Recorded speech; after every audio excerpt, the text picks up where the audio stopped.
West bypass road మీరు చూశారు. ఇక్కడనే దాదాపుగా 90% పనులు పూర్తయినాయి. దీన్ని వినియోగంలోకి తీసుకురావడానికి కొన్ని చోట్ల హై టెన్షన్ వైర్స్ని క్రాస్ చేయాల్సినటువంటి పరిస్థితి ఉంది. రైతులందరూ కూడా ఏం చెప్తున్నారంటే, ఎక్కడైతే ఈ ప్రభుత్వానికి లైన్ క్రాస్ చేయడానికి స్థలం అవసరమో అక్కడ మేము స్వచ్ఛందంగా సహకరించడానికి సిద్ధంగా ఉన్నామని వెంకట సత్యనారాయణ గారు కానీ సిరిపురపు సాంబశివరావు గారు కానీ ఎంతో గొప్ప మానవతా దృష్టితో ముందుకొచ్చి ఈ ప్రభుత్వానికి విజ్ఞప్తి చేస్తూ ఉన్నారు. కూటమి ప్రభుత్వానికి ఎందుకు చేస్తూ ఉన్నారు? వాళ్ళు సాటి రైతులు 40 ఎకరాలకు పైగా నష్టపోతారు. సాటి మనుషులు పేద సామాన్య వర్గాలకు చెంది ప్లాట్లు కొనుక్కున్నటువంటి 400 మందికి పైగా ప్లాట్ యజమానులు నష్టపోకుండా ఉంటారు. 400 కోట్ల రూపాయల ఆస్తులు నష్టపోకుండా ఉండాలి అంటే మేమిద్దరం సహకరిస్తే సరిపోతుంది కదా అనే ఒక గొప్ప ఉద్దేశంతో వాళ్ళు బయటకు వచ్చి చెప్తా ఉన్నారు. ఇది కూడా ఎందుకు చెప్తా ఉన్నారంటే, ప్రభుత్వం విపరీతమైనటువంటి ఒత్తిడి చేస్తూ ఉంది. కూటమి ప్రభుత్వం, అది పవన్ కళ్యాణ్ గారా, చంద్రబాబు గారా, బీజేపీ పెద్దలా, అందరికీ భాగస్వామ్యం ఉంది కదా ఇందులో.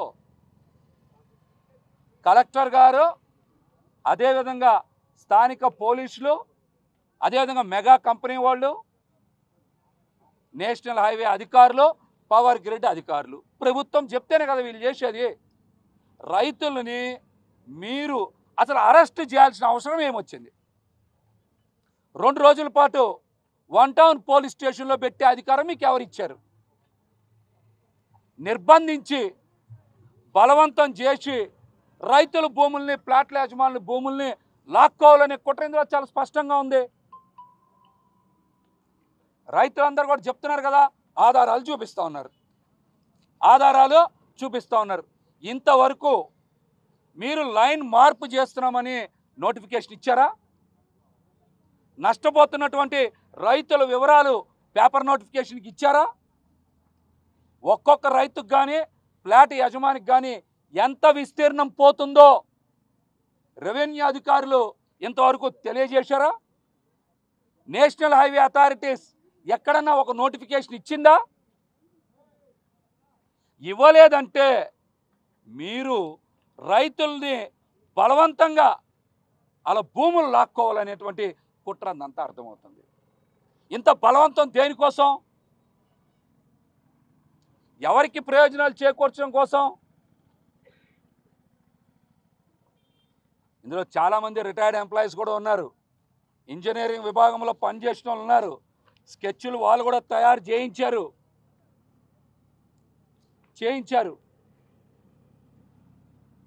చేయించి 4 లైన్లు మార్పు చేస్తే సరిపోతుంది. పాత ల్యాంకో లైన్ని మీరు యాజ్టీస్గా ఉంచండి. అనేక చోట్ల ఇబ్బంది వచ్చిన దగ్గర ఉన్నటువంటి స్తంభాలనే ఎత్తు పైకి లేపారు కదా, అదే విధానాన్ని జక్కంపూడిలో, అదేవిధంగా నున్నలో కొనసాగించమని కోరుకుంటున్నారు. కొత్తదేం కోరుకోవట్లేదు. మిమ్మల్ని కొత్త ప్రపోజల్ ఏమో అడగట్లా. లైన్స్ అవసరమైన దగ్గర మేము 4 చోట్ల సహకరిస్తామని చెప్తా ఉన్నారు.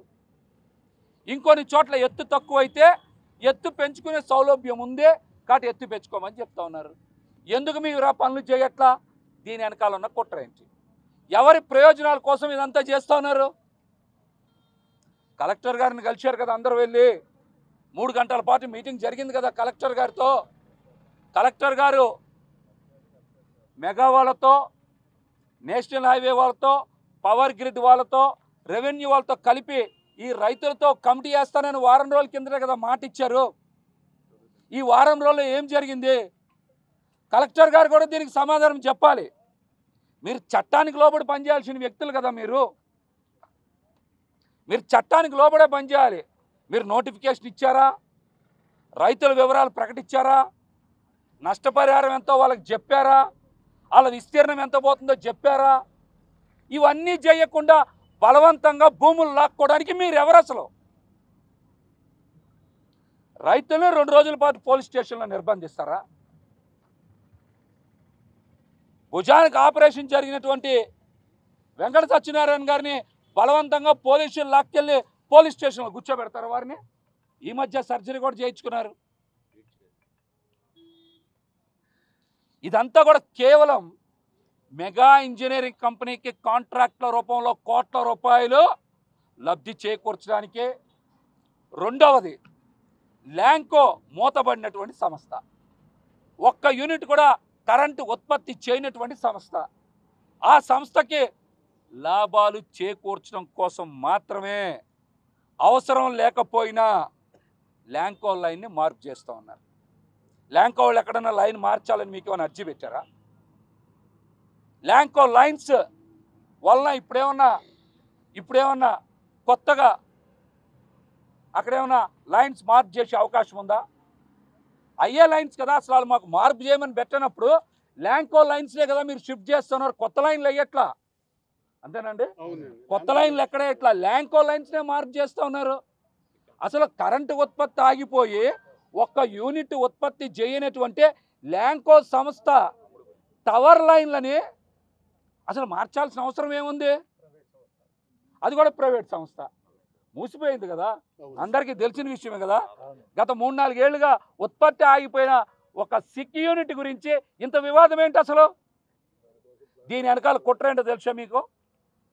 సదరు సంస్థకి అడగకపోయినా, లైన్లు మార్చమని అడగకపోయినా మీరు లైన్లు మారుస్తున్నారంటే వాళ్ళకంట ఆ లైన్లు చూడడానికి ఎన్హెచ్ఐ వాళ్ళు 45 లక్షల రూపాయలు ఫీజు చెల్లించి చూస్తారంట. టవర్లు ఎలా చేశారా అని. వీళ్ళు కొత్త కదా, పవర్ గ్రిడ్ వాళ్ళు, ట్రాన్స్కో వాళ్ళు, ఎన్హెచ్ఐ వాళ్ళు కొత్త అని ల్యాంకో లైన్లు ఎలా చేసిందో చూడడానికంట సూపర్విజన్ ఛార్జెస్ కింద 45 లక్షలు ఇస్తారంట. ఇచ్చేశారు 45 లక్షల రూపాయలు ఇచ్చేశారు. ఇవేం మా సొంత పైత్యం కాదు, ప్రభుత్వ ఉత్తర్వుల్లో ఉన్నాయి ఇవన్నీ. అలాగేనంట వాళ్ళకి లైన్ షిఫ్టింగ్ చేస్తే ఇందులో కుట్ర ఇదే మెయిన్. లైన్ షిఫ్టింగ్ చేస్తే ఏమవుతుంది? గతంలో పని చేయనటువంటి ల్యాంకో టవర్లు, ఒక్క యూనిట్ కూడా ఉత్పత్తి చేయనటువంటి ల్యాంకో సంస్థకి ఏదైతే ఏరియాలో టవర్ లైన్లు ఉన్నాయో ఎప్పుడైతే షిఫ్టింగ్ చేస్తే ఇప్పటి వరకు కూడా విలువ లేనటువంటి ఆ భూమికి ఒక్కసారే 100,000 కోట్ల రూపాయల ప్రయోజనం కలుగుతుంది. అది కుట్ర. ఇందులో అలా అడగకుండానే ప్రభుత్వం ఎందుకు మారుస్తుంది? ప్రభుత్వానికి ల్యాంకోకి మధ్య కుట్ర ఉంది. ప్రభుత్వానికి ల్యాంకోకి, ఇది కూటమి ప్రభుత్వమే, కూటమి ప్రభుత్వానికి ల్యాంకోకి మెగాకి మధ్య ఒప్పందం ఉంది. ఆ లైన్ షిఫ్ట్ చేస్తే ఏమైంది? టవర్ లైన్ కింద ఎప్పుడైతే మారుతుందో టవర్ లైన్ కింద ఉన్న భూమి అంతా కూడా విలువ పెరిగిపోతుంది. ఇప్పుడు టవర్ లైన్ కింద ఉన్న భూమి గజం ఎంత కొంటారు? ఎవడు 500 కూడా కొండు. ఎప్పుడైతే టవర్ లైన్ షిఫ్ట్ అవుతుందో టవర్ లైన్ కింద ఉన్న భూమి ఒక్కొక్క గజం 20,000 అవుతుంది. ల్యాంకో గతంలో రిజిస్టర్ చేయించుకున్నటువంటి భూములన్నీ కూడా ఏమవుతాయి? ఇవాళ వాళ్ళ పేరు మీద విలువైన భూములుగా మారిపోతాయి. అట్లాగ ఒక 400-500 ప్లాట్లు వాళ్ళ కిందకు వచ్చినాయి అనుకోండి, ఈ ఏరియాలో 200 గజాలు 20,000 చెప్పండి, 40 లక్షలు. ఒక 400-500 ప్లాట్లు వస్తే 200-300 కోట్లు లబ్ధి చేకూరుతుంది. అంటే రైతులందరూ కూడా 300-400 కోట్ల రూపాయలు నష్టపోయినా, 100,000 మంది జీవితాలు సర్వనాశనమైన ల్యాంకో మెగా బాగుంటే ఈ ప్రభుత్వానికి సరిపోతుందా? ఈ కుటుంబ ప్రభుత్వానికి సరిపోతుందా? మెగా ఇంజనీరింగ్ కంపెనీ వాళ్ళు వచ్చి రైతుల మీద దౌర్జన్యం. ఏమి బాబుగాడి భూమి ఇదేమన్నా? మేము అడుగుతున్నాం రైతుల తరఫున, మీ బాబుగాడి భూమి ఏమన్నా? రైతుల మీద దౌర్జన్యం చేస్తారా మీ ఇంజనీర్లు? మెగా కంపెనీ వాళ్ళకి ఏమైనా రాసిచ్చారు ఈ భూములన్నీ? రైతుల్ని మీరు స్టేషన్లో పెట్టిస్తారా? చట్టాన్ని అమలు చేయాల్సినటువంటి విజయవాడ సిపి గారు చట్టానికి వ్యతిరేకంగా ఏ విధంగా పనిచేస్తారు? స్టేలు ఉన్నాయి కదా, రైతులు ఏం తప్పు చేశారు? మా భూమిది మా అనుమతి లేకుండా టవర్ లైన్లు ఏర్పాటు చేస్తున్నారని వాళ్ళ బాధని చెప్పుకుంటే అరెస్ట్ చేసి పోలీస్ స్టేషన్లో పెడతారా? ఇంతకన్నా దుర్మార్గం ఏమైనా ఉందా? పదే పదే మనం గత ప్రభుత్వం మీద విమర్శలు చేస్తూ ఉన్నాం కదా. అది నిజమో అబద్ధం ఎవరికి తెలియదు, విమర్శే. అది నిజమో అబద్ధం ఎవరికి తెలియదు.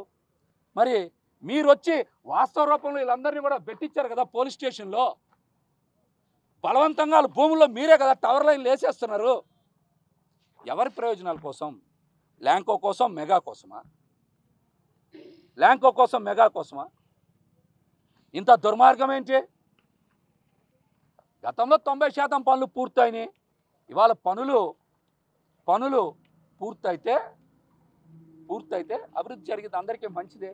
సహకరించినప్పుడు, మీకు అడ్డుపడినప్పుడు, మీకు ఇబ్బంది పడినప్పుడు మీరు కూడా చట్ట ప్రకారం పోవాలి. అది కూడా భూసేకరణ చట్టం ప్రకారమే వెళ్ళాలి. చట్టానికి విరుద్ధంగా వెళ్ళడానికి ఎవరికి హక్కు లేదు. అది చంద్రబాబు గారైనా, పవన్ కళ్యాణ్ గారైనా, బీజేపీ అయినా. ఇంతమంది రైతులు ఆవేదన వ్యక్తం చేస్తుంటే స్థానిక ఎమ్మెల్యే వసంత కృష్ణప్రసాద్ గారు ఎక్కడా? వీళ్ళందరూ ఓట్లు వేస్తేనే కదా, వీళ్ళు కూడా మీ సానుభూతి పరులే కదా. ఏం స్పందించరా? మరి ఇదే నియోజకవర్గంలో మరి ఇరిగేషన్ శాఖ మంత్రిగా పనిచేసినటువంటి దేవినేని ఉమామహేశ్వరరావు గారు స్పందించరా? రైతుల పక్షాన్ని నిలబడరా? ఈరోజు పార్లమెంట్ సభ్యులుగా ఉన్న కేస్టిఎన్ చిన్ని గారు నేషనల్ హైవే అథారిటీస్కి ఒక మాట చెప్పి మీరు ఎక్కడ కూర్చొని రైతులతో సంప్రదింపులు జరిపి వాళ్ళు ఇవ్వనన్నప్పుడు కదా మీరు మాట్లాడాలి. వాళ్ళు ఇస్తానంటున్నారు కదా, వాళ్ళతో సామరస్యపూర్వకంగా మాట్లాడి మీకు కావాల్సింది తీసుకొని వాళ్ళు చెప్పింది వింటే అయిపోయేది కదా. మరి కేస్టిఎన్ చిన్ని గారు ఎన్నికల ముందు వరకు హడావిడి చేశారు. ఎన్నికలు అయ్యాక కోట్ వేసుకొని ఢిల్లీలో కూర్చుంటున్నాడు ఆయన. ఏం రైతులే కదా, వీళ్ళందరూ ఓట్లు వేస్తేనే కదా మీరు గెలిచింది. మీకు టైం లేదా? ఇవాళ వాళ్ళందరూ చెప్తున్న మాటలు ఇవన్నీ నేను చెప్తున్నా. మీ దగ్గరికి వచ్చిన మాట నిజం కాదా? మీతో మాట్లాడిన మాట నిజం కాదా? వసంత కృష్ణప్రసాద్ గారు కానీ, కేస్టిఎన్ చిన్ని గారు కానీ ఎందుకు స్పందించరు? పవన్ కళ్యాణ్ గారు కూడా ఇంతకుముందు చెప్పారు కదా, గ్రామ సభలు అద్భుతంగా చేశాం, రైతులందరూ బాగా పాల్గొన్నారు, అన్ని విషయాల మీద మాట్లాడరని. 2 నెలలు కూడా కాలేదు కదా గ్రామ సభలు పెట్టి. ఆ గ్రామ సభల్లో ఈ మాటలు ఎందుకు మాట్లాడాలా? జక్కంపూడి రైతుల పీక మీద కాలేస్తాం, వాళ్ళ జీవితాల మీద ఉక్కుపాదం మోపుతాం, బలవంతంగా భూములు లాగేసుకుంటామని గ్రామ సభల్లో పెట్టకపోయారు తీర్మానాలు. ఎందుకు పెట్టలా అంటే ఈ లైన్ లేదు కాబట్టి, ఈ లైన్కి ఆమోదం పొందలేదు కాబట్టి, ఈ లైన్కి నోటిఫికేషన్ ఇవ్వలేదు కాబట్టి, ఈ లైన్కి రైతులకి నష్టపరిహారం డిక్లేర్ చేయలేదు కాబట్టి గ్రామ సభల్లో ఈ అంశం చేర్చలేదు. ఈ అంశం గ్రామ సభల్లో చేర్చలేదు. మరి మీరేమో బయట మాట్లాడుతున్నారు కదా, రైతుల కోసమే అంటున్నారు కదా. ఈ రైతులు కూడా ఏమంటున్నారు? మేము మీకోసం ఉన్నామని చెప్తున్నా కూడా మీరు ల్యాంకో కోసమో, మెగా కోసం ఉన్నామని చెప్తున్నారు కదా. మీరు అర్థమవుతుంది అదే కదా అందరికీ. మీ మీద అభిమానంతో, మీ మీద ప్రేమతో, పార్టీల మీద ఉన్న మమకారంతో వాళ్ళ జీవితాలు పోతున్న మీకు సహకరిస్తూ ఉంటే మీరు మాత్రం పెద్ద పెద్ద కంపెనీల పక్షాన్ని ఉండడం అంత మంచి పద్ధతి కాదు. ఇప్పటికైనా సరే కలెక్టర్ గారు వీళ్ళని ఎంబటే చర్చలకు పిలవాలి. మీతో వేస్తానన్న కమిటీ చెప్పారు కదా, కమిటీ వేస్తానని చెప్పారు, కమిటీ వేయాలి. రైతులు చెప్పేటువంటి ప్రతి అంశాన్ని పరిగణలోకి తీసుకోవాలి. 4 టవర్ లైన్లు వేయడానికి పూర్తిగా సిద్ధంగా ఉన్నారు. 11 లైన్లు వేస్తే అది ఇబ్బందే, కొన్ని వందల మందికి నష్టం జరుగుతుంది, దానికి వ్యతిరేకమే. అసలు కోరుకొని ల్యాంకో టవర్స్ని షిఫ్టింగ్ చేయడం చట్ట విరుద్ధమని కూడా ఈ సందర్భంగా తెలియజేస్తున్నాం. రైతులకి, ప్లాట్ల యజమానులకి ఖచ్చితంగా చంద్రబాబు నాయుడు గారు కూడా చర్చ చేయాలి, వాళ్ళకి న్యాయం చేయాలి. చెయ్యకపోతే ఖచ్చితంగా మా మరసన గలాన్ని ఏ విధంగా చేయాలనేది కూడా రైతులు, ప్లాట్ల యజమానులు అతి తొందరలోనే తెలియజేస్తారు. అదేవిధంగా పనులన్నీ కూడా తక్షణమే నిలిపివేయాలి. హైకోర్టు స్టేలు ఉన్న దగ్గర నుంచి కూడా ఆఫ్ చేశారు, లేని దగ్గర కూడా ఆఫ్ చేయాల్సింది. మీకు అక్కడికి వెళ్ళేటువంటి రైట్ లేదు. That is a private property. రైతుల సొంత భూమి, ఫ్లాట్ యజమానుల సొంత భూమి, మీకు వెళ్ళేటువంటి హక్కు లేదని కూడా తెలియజేస్తాను. నా పేరు కొంపెల్లి శ్రీనివాసరావు అండి. నేను 1 టౌన్ చిట్నార్లో ఉంటాను. ఇక్కడ రీసెంట్గా ఇప్పుడు మీరు చూసిన సైట్ మాదేనండి. 40 సంవత్సరాల క్రితం మా నాన్నగారు కొన్నారండి. వితౌట్ ఇంటిమేషన్ కలెక్టర్ గారు కానీ, రెవెన్యూ ఆఫీసర్ కానీ, గ్రామ సచివాలయం వాళ్ళు కానీ ఎవ్వరు కూడా ఎటువంటి ఇంటిమేషన్ లేకుండా అర్ధరాత్రి దొంగలు దోచుకున్నట్టుగా అర్ధరాత్రి తీశారండి గొయ్యలు. రాత్రి 8ంటికి కూడా మా మనుషులు వెళ్ళినప్పుడు కూడా ఏమీ లేదండి సైట్లో. పొద్దున్న 9 o'clock నాకు ఫోన్ వచ్చింది ఈ ఏరియా నుంచి, మీ సైట్లో పెద్ద గొయ్యి తీశారండి అని. ఉన్న బలంగా నేను మా మాయ ఇద్దరం కలిసి గబగబా వచ్చాం. వస్తే ఇక్కడ 10 మంది 20 మంది పోలీసులను పెట్టి ఎస్ఐ గారిని పెట్టి మా మీద ఇక్కడ లోపల సైట్లో కూడా వెళ్ళకుండా ఆపారండి. మేము ఆగలేదండి. మా సైట్లో మాకు హక్కు ఉందని చెప్పి వెళ్ళి సైట్లోకి వెళ్ళి మేము ఆ మట్టి గిట్టి అంతా కూడా పూడ్పించుకున్నామండి మా సొంత డబ్బులతో. ఇలా చేయడం ఎంతవరకు కరెక్ట్ అండి? కనీసం ఇంటిమేషన్ లేకుండా ఎవరి స్థలాల్లోకి వచ్చేస్తారండి? ఎమ్మెల్యే ఇళ్లలో పిల్లర్లు వేస్తే ఒప్పుకుంటారా? కలెక్టర్ ఇళ్లలో పిల్లర్లు వేస్తే ఒప్పుకుంటారా? ఏంటండి ఇది దౌర్జన్యం? ఎవరు కూడా కనీసం స్పందించట్లా. ఏదంటే అరెస్టులు చేస్తున్నారు రైతులు అంటే ఎవరండి? మనకు అన్నం పెట్టేవాళ్ళండి. వాళ్ళని జైల్లో పెడతారా 2 రోజులు 3 రోజులు? ఏం అధికారం ఉంది మీకు?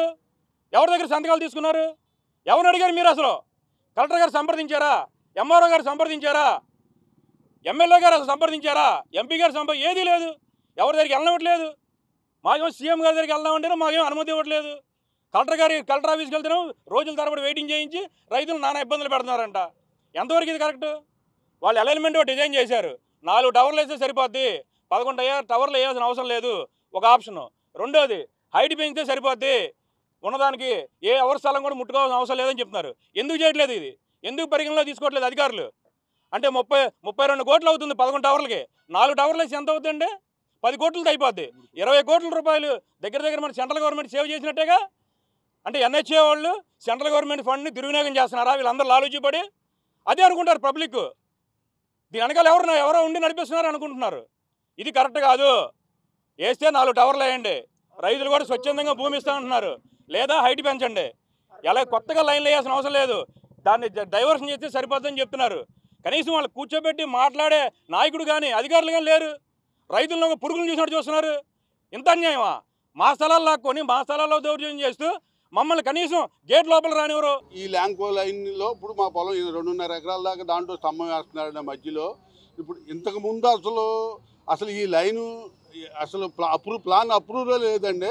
ఇప్పుడు వీళ్ళు కొత్తగా తెచ్చిన ప్లాన్ అప్రూవల్లో 11 స్తంభాలు వేస్తున్నారండి. 11 స్తంభాలకు గాను 200 మంది ప్లాట్లదారులు పోతున్నారండి. 40 ఎకరాల దాకా పొలం పోతుందండి. ఇప్పుడు అవన్నీ వద్దు, ఉన్న దాంట్లో ఎగ్జిస్టింగ్ లైన్లోనే వెళ్ళమన్నా ఉన్న ఎగ్జిస్టింగ్ లైన్కి కూడా మా పొలంలో స్తంభం పడకుండా అసలు దీన్ని రోడ్డు క్రాస్ చేయడానికి కుదరదండి. నేను వేసుకోమంటున్నాను, సిరిపురం సాంబశివరావు వేసుకోమంటున్నాడు, నేను వేసుకోమంటున్నాను. మా పొలంలో స్తంభం వేయకుండా అసలు ఎట్టి పరిస్థితుల్లో ఈ లైన్ క్రాస్ చేయడానికి కుదరదండి. వీళ్ళందరన్నా బయటపడతారని ఉద్దేశంతో మేము మా పొలంలో వేసుకోండి, 4 స్తంభాలతో అయిపోద్ది, 4 స్తంభాలు ముద్దు, 12 స్తంభాలు వద్దు, మేము ఒప్పుకుంటున్నాం, మా ల్యాండ్ ఇస్తామని మేము ఒప్పుకుంటున్నాం. మమ్మల్ని కలెక్టర్ గారు 2.5 గంటలు కూర్చోబెట్టి కమిటీ వేస్తానని చెప్పి ఇంతమంది కమిటీ వేయకుండా పోలీస్ ఫోర్స్ని పెట్టి తీసుకొచ్చి ఆ లైన్లు తవ్వుతున్నారని మేము కోర్టు నుంచి స్టే తెచ్చాము సార్. మేము కోర్టు స్టే తెస్తే ఇప్పుడు అంత మట్టికి ఆపారని కొంత తీసి ఆపారండి. అది 16వ తారీఖు వాయిదా ఉందండి అది.